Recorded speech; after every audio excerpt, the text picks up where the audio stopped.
I'm Hal Weeks. If you enjoy content like this, please consider going to my Patreon, patreon.com, Hal Weeks, kicking in a few bucks. It's getting less optional, and I need your support. I could really use that. Just, if a bunch of people throw in a little bit of money each month, it's going to help me keep my lights on and keep under a roof in Seattle, where I work here at Daigle Autoharps. And so I would really appreciate that. My cat is driving me crazy. Our cat is driving me crazy. Our cat, you want to meet him? My guest this week is Samhain. Samhain is grumpy. Samhain is, first of all, his name, Samhain, is that word that looks like Samhain, that means Halloween in the ancient Celtic countries. Not sure the history of that. And Samhain showed up on Halloween. And so, being a black cat, he got named Samhain.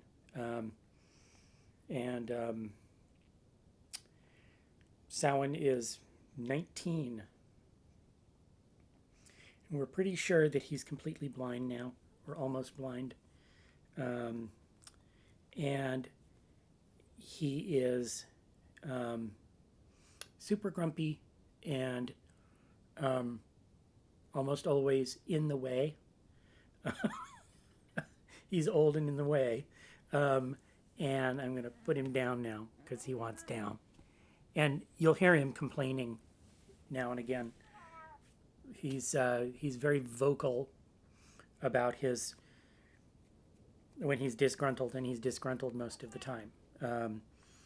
Right now, he doesn't want me doing this. He wants me over there on the couch so he can sit on my lap.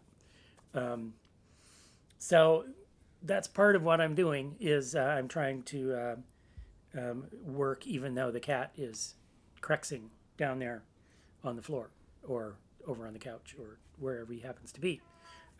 So onward, shall we? I have no idea what I'm going to teach. Yesterday I sat down and I wrote about 10 pages in my book. Stalking the Wild Autoharp. I know it because it says it right on the top. SWA. This is the book that I carry around with me, and whenever I get an idea for a video, I throw it in this book. And I sat down yesterday and I wrote about 10 pages worth of ideas that I have. And they were all kind of scattered. Things I've collected over the past months. And I've decided to just sit down and be disorganized. Hence introducing the cat, because that's what's going on right now. What's going on right now. And I got all this set up and nothing to do. Actually, I have a lot to do. And my plan for this video, I want to teach you some more about flat picking on the Autoharp. And maybe I've done this one to death, but I love flat picking. And flat picking, I have decided, could become, for certain players, if they would take it up and learn it, you could flat pick exclusively if you wanted to. So maybe as part of this, I will flat pick some tunes for you and let you hear them. And imagine playing this all the time, because sometimes in order to practice it, I just go, okay, I'm just going to flat pick today and play everything in this style. Now, that being said, let me demo for you a little flat picking. And flat picking can be done either with a flat pick or with the thumb pick. but you actually flat pick with the thumb pick. I've got several thumb picks and flat picks picked out to show you the difference. So this is just a flat pick. And what I love about flat picking is that there's a lot of different kinds of flat picks, and different materials and different thicknesses give you different sounds. And so you have a little journey to go through to find what's ideal for you and what works best for everything and what gives you the kind of tone you like. And this for me, this is a Dunlop 500 2.0 millimeter.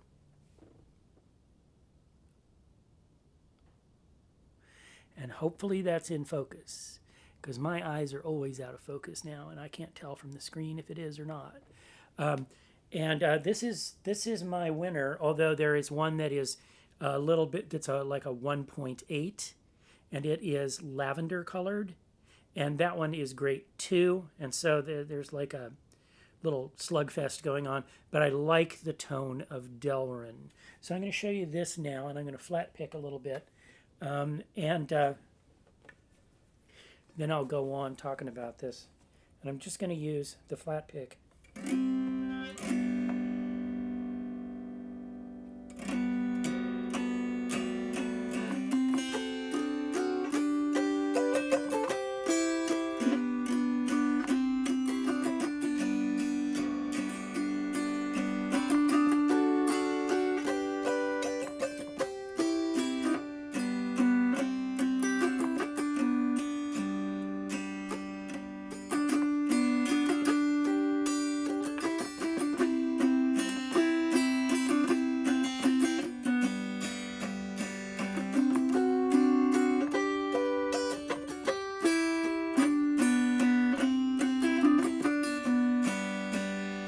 Notice that it is one note at a time.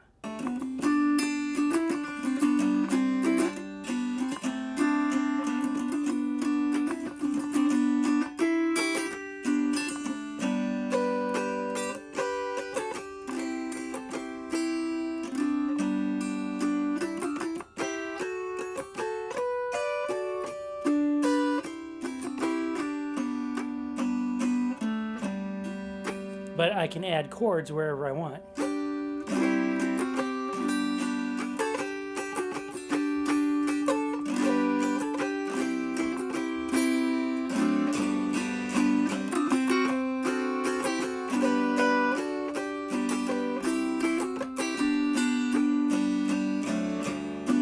And for singing, it's great.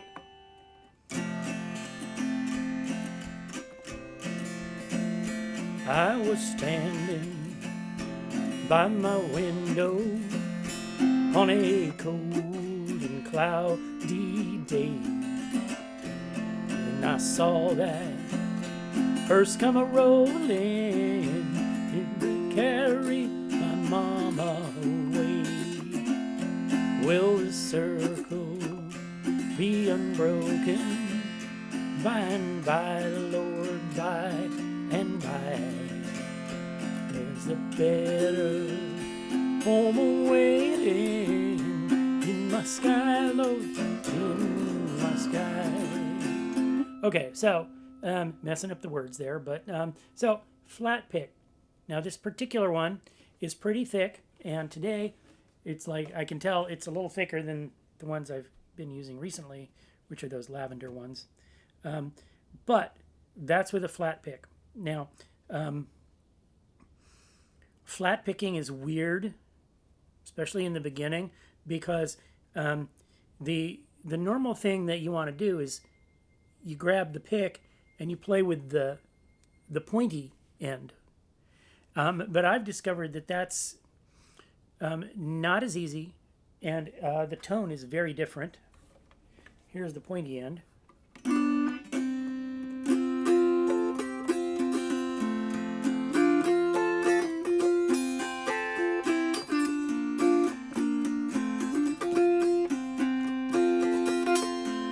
Here's the funny thing, is it always rolls backwards in my fingers until the shoulder is out, and I'm picking with the shoulder. So I said, why fight City Hall? Why don't I just play with the shoulder? Because that's where it wants to be played when I'm doing Autoharp stuff. And maybe it's different when you play guitar, but when I play the Autoharp and I do this flat picking stuff, it rolls. You know, I might start like this, but as I play, it rolls backwards. And then I'm playing with this flat side, and eventually I'm playing with this. So if I just go, okay, I'm going to grab it this way and play with this surface, then it stays. And then I'm happy, and it's happy too. So I don't, you know, your mileage may vary, but I play with the shoulder now. And what that does is it creates a longer gripping surface. I'm going to turn around this way so you can see. When I hold it like this, I'm really close to the mic now, so I'm going to speak quietly. When I hold it like this, the gripping surface is that wide. Okay, but when I hold it like this, the length of my finger, hope you can see that, and then the length of my thumb go along the long ways, and I'm picking here, and that gives me more gripping surface. So that's one thing that I've noticed about flat picks, is that they tend to roll. And when I was first playing, that was distressing. It's like, I can't hold it, it's moving.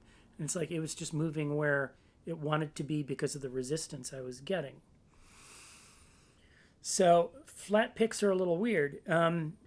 Most flat picks, or most thumb picks that they make, aren't very thick. But I have found this one. This is the one I recommend if you have a large thumb, because they seem to only come in large. This is the Golden Gate Extra Heavy thumb pick, and it's about 2 millimeters as well. And it has this, it's the one that has this bulge on the bottom right here. And I've showed this in my other flat picking videos. See how it's got that? And that seems to have no purpose whatsoever. And in the best of all possible worlds, I'll actually cut that off and file it a little bit, because it just snags on the back when I'm doing back picking with it. But if you compare the thickness of the, I keep holding it up to the microphone. If you compare the thickness, and I'm not sure if you can see this or not, the thickness of the thumb pick, the Golden Gate Extra Heavy, and the Dunlop 500 2.0 millimeter, they're about the same. So this is the flat pick that I'm preferring to use mostly, although I'm going to show you some other ones that are a little bit easier to find, and they come in sizes too. So I went off on that tangent. Now I got to come back to what I was talking about. So much stuff to go into here. All right, so let me talk about some other flat picks. As I was saying, flat picks, there's thousands of kinds of flat picks, different materials, different thicknesses, and they all have different tones, and they all play different. But the thinner they get, the slappier they start sounding. Let me give you another example at the other end of the spectrum here. This one, this is a Dunlop nylon, USA nylon, 0.73 millimeter. It's super bendy. It's flexible. This one is gray. The black ones that they make are, I think, 1 millimeter, and those are actually pretty nice. This is nylon. Nylon is great. It has a nice soft tone, and I like it. I like it a lot. This one, though, is a little too thin, so I'm going to play with this one now and show you what it sounds like.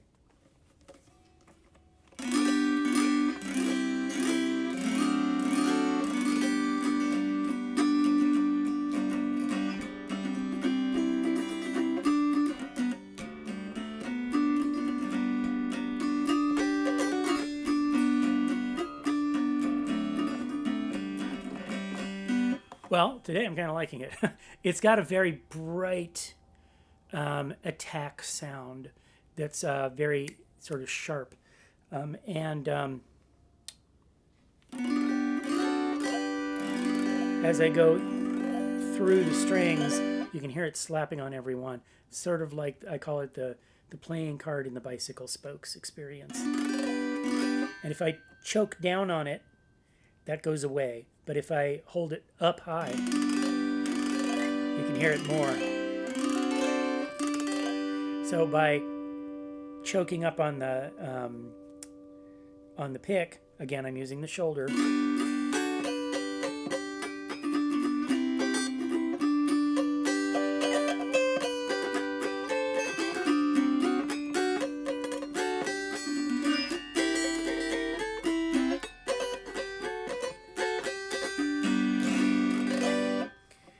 Okay, really bright, and carbon fiber. The carbon fiber Autoharp is bright enough, so so that's a no, and that's what a thin pick sounds like. I found another thin pick when I was over there digging through my pick drawer. This one is sort of a non-brand pick, and it's I don't know what this is, but it's sort of your average guitar pick. And this one is opaloid. That has nothing to do with the tone. But it's about as thick as the other one. And let's see what it sounds like.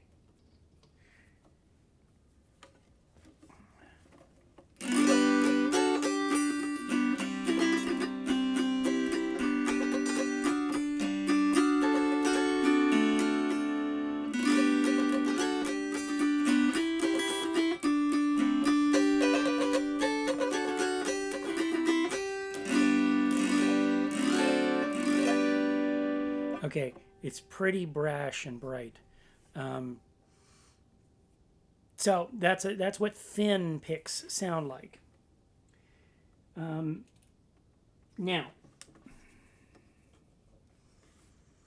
remember I called these crossover. Well, no, sorry. Flat picks, there's a wide range of experimentation, and I haven't even gotten into teaching the technique yet, other than in my other videos. So we're just talking about picks themselves at this point. So I'm going to go ahead and talk about the other kinds of picks. The other kinds of picks are what's called crossover picks. Crossover picks are thumb picks. You wear them on your thumb. Some of them are shaped, though, like a flat pick. One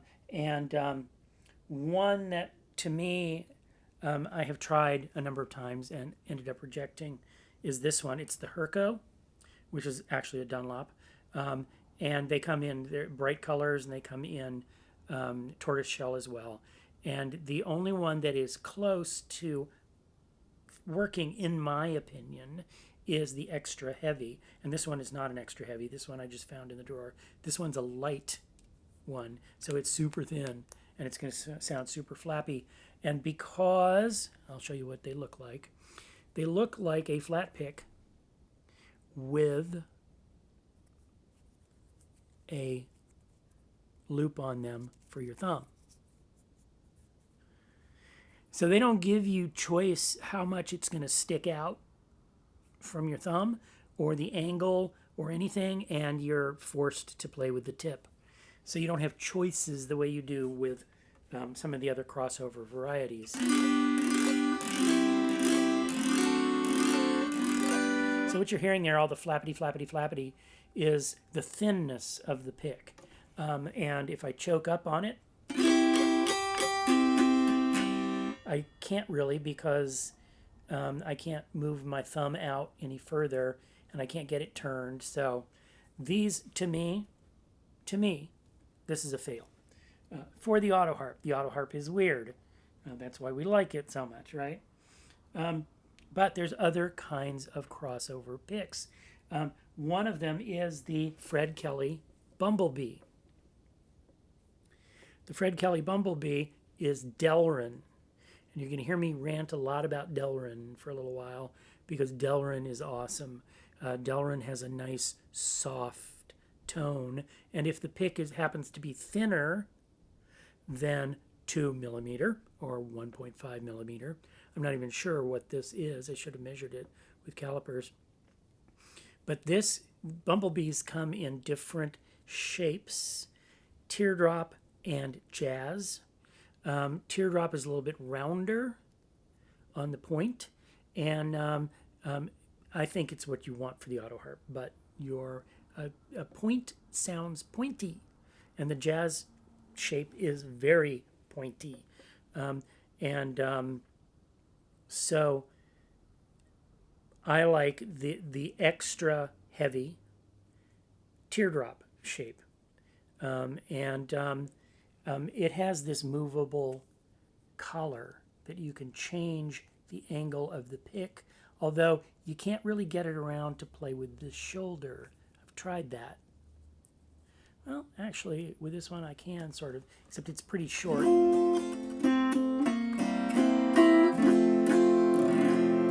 Hear how there's no flappity, flappity, flappity with this pick?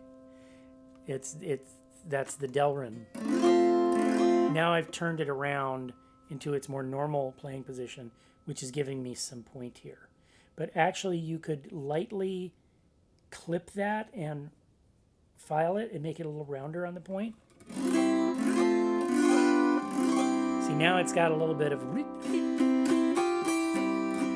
point in the sound, which might make it a little bit more accurate for cutting through with some melody. But if I turn it around so that the shoulder is sticking out, there's hardly anything there, but there is.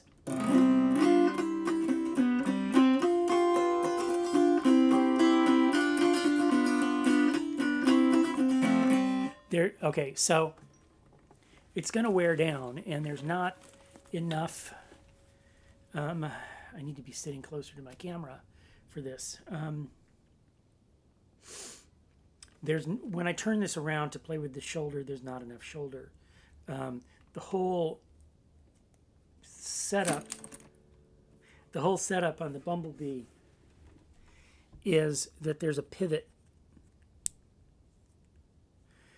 And the pivot is just a little, like, it looks like it's shaped like a mushroom, and it sticks through the yellow band. And that makes this turnable so that you can change the angle that it addresses the string at. Now, if you're playing guitar, now I'm not a guitar player, but guitar strings have less string tension. And because the Autoharp strings are tuned so tight, they're hard, and they have a little bit more resistance than guitar strings do. And so that resistance makes the pick turn. But if it's straight out, you can mitigate that with your grip by holding it here, and it won't turn away, but that keeps you playing at the point. So if you like these, experiment, get a few of them. Experiment with like just zipping off the very end of the pick and then maybe rounding it a little bit with a file. Or if just playing it is going to round it pretty fast, I think. Although Delrin is really resistant to wear.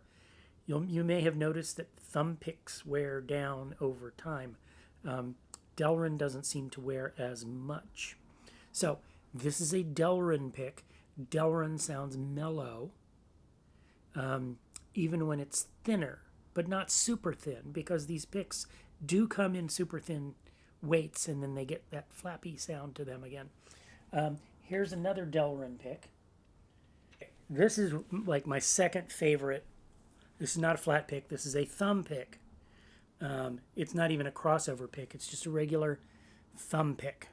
And this is something we should talk about next, because regular thumb picks work for flat picking on the Autoharp, and they work great.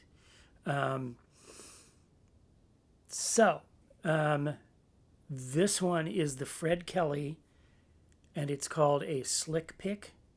This one is the extra heavy, or the heavy. They come in, it's the white one, okay? And I wear a large. But a medium will work too, because these Delrin picks, they are bendy. And that actually helps it grip a little tighter without totally choking you. Your miles may vary. But these being thinner, they still play great, and they have a nice mellow sound, which I like.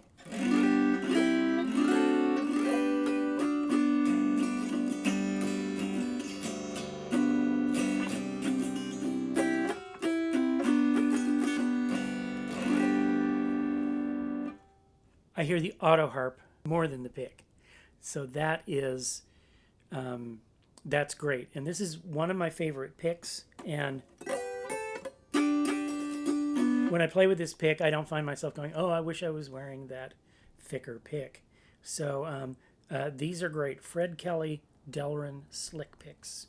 And the white color. These are great. Okay, so I want to go back to this one briefly. This one is my favorite go-to pick. This one is a 2mm, pretty sure. It is the Golden Gate Extra Heavy with the, I say it's a cow udder hanging off the bottom like that. And I, again, will clip the point off of it and round it a little bit. And then I should file it, but within a few weeks, it's filed down anyway.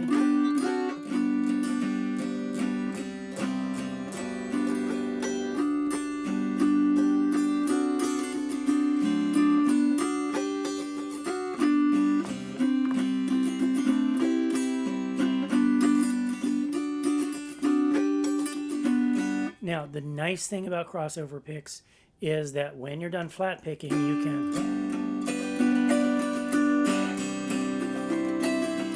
go into your finger picking patterns and then go back and forth and blend them instantly so that you can do a back and forth kind of thing that's very spontaneous. And I like that. I like that a lot. So the crossover picks. Now, there's one last kind that I want to talk to you about that comes in two different varieties, and that is the shark tooth / Kodiak. My preference is the Kodiak. I'm going to show you now what they are and how they work. Shark tooths and Kodiaks come as their little, well, it says on the package that they are spandex. At least the shark tooth is. So let me show you the shark tooth first. Basically, it's a little Velcro and spandex sleeve that has a hole in it in the side. Holes right there. And that is where the pick sticks through. Now, it comes, Kodiaks come with a flat pick that is attached to a little Velcro strap. And it's got this little rubber foam on the inside, and that is supposed to wrap around and then attach to the Velcro on the inside of the pick. And then it sticks out. It has this little notch in it, which is not really necessary. And that sits inside the pick, and because I've got this set up, I don't want to take it apart, but it sits inside the pick. And in other words, they're telling you, this is the shark tooth. That's why we call it a shark tooth, because it looks like a shark's tooth. I get it, but it's just a nylon flat pick that is not what I prefer because of its weight and thickness or thinness, and it has sort of that that harsher tone. You might like it, that's great, but if you want to experiment with other kinds of picks, The shark tooth allows you to play with the point. It takes the pointed end and it makes it stick out through the opening. Here, I'll do it with this guy. It makes it stick out through the opening in the pick like that. So it doesn't give you a lot of choices as far as angle and playing with the shoulder or anything like that. But it's on there, and it's comfortable, and it keeps the thumb pick in one position, or it keeps the flat pick in one position while you do your picking. Now, my choice, because I'm an experimenter and a comparer, is I like to try different picks, and so I took the little foam thing that had the other end of the Velcro off and just created a wrap that I could stick any pick in. And I can do that with any one of my favorite picks. I can put this one in, or I can put this one in, or anything else into this pick. However, one thing that I learned about the shark tooth pick is that this hole over time starts breaking down and it gets bigger, and you have to replace it. Not a huge deal, but gradually the pick got longer and longer as the opening got wider and wider, and I decided, I guess I'll try the Kodiak. So the Kodiak is the same kind of material, although, and this is an old style, they've changed the materials that they make this out of now. This one is Cordura, and then there's the Velcro that wraps around it so that you can size it to your needs. Now the way you wear these is that there is a little drop slot, which is the version of the hole at the top that fits right on the right where you're going to be playing, where the pick is going to come out. So it's like high edge, low edge. Right there, it's like a notch in the top. And that's where your pick goes. Now the way that when it comes with its pick, let's say the pick is this one, it would go in like this.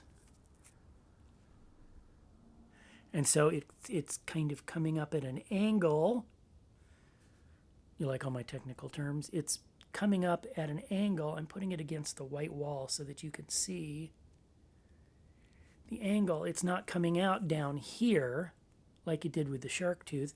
It's coming out tipped up like this. But there's enough squeeze from the little belt and your thumb to hold it there. And it looks like it's going to fall out, but it never seems to. Plus, a lot of times I'm using this, and that helps to hold it. However, what I discovered, I like to play with the shoulder. I've been saying this since the beginning. I like the shoulder of the flat pick, and so you can take it and you can put the point in there, and it goes down further in. And now it's the shoulder of the pick that's presenting itself for picking, and this is ideal. I'll use a lighter pick and I'll put it in there so you can see the contrast of where it goes. There, bingo. That, and this is like really in there, and you can flat pick away to your heart's content with the shoulder of the pick, my preference, and so these are really good. And if I put my super thick 2mm in there, it still fits. Push it down a little bit like that, and I'm good to go. I've never had one of these fall out of the Kodiak. Go figure. Now, if you use the pick that comes with it, it's glued in to a little internal strap. So if you want to do without that, you can, but you have to kind of tear it off the strap because you need the other end of the strap, because the other end of the strap is what has some of the Velcro on it that holds it closed. You would see that if you end up buying one. So this is also a favorite thing, and it allows you to experiment with different flat picks. But like crossover picks, they allow you to get into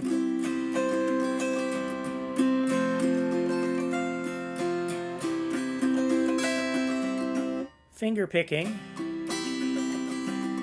and then flat picking.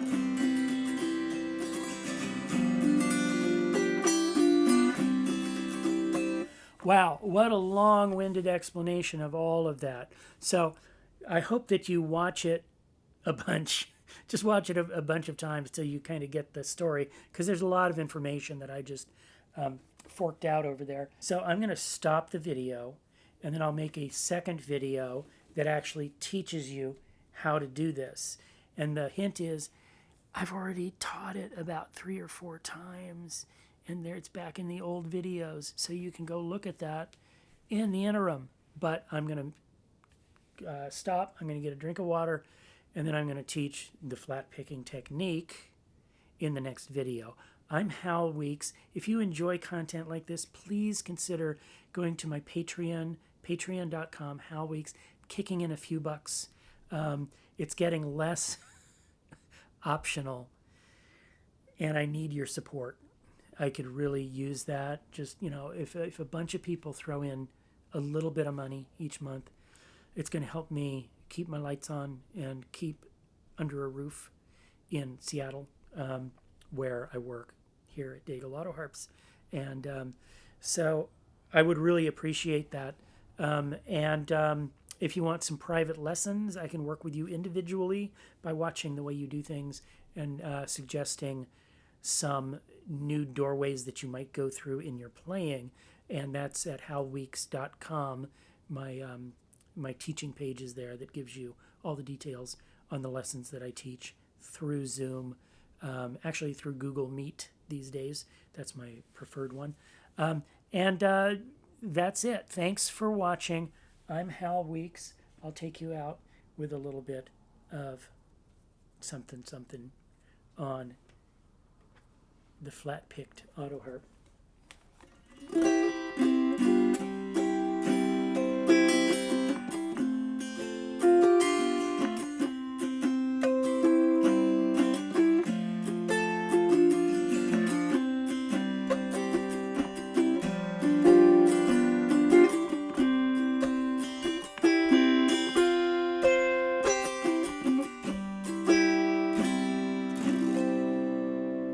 Bye-bye.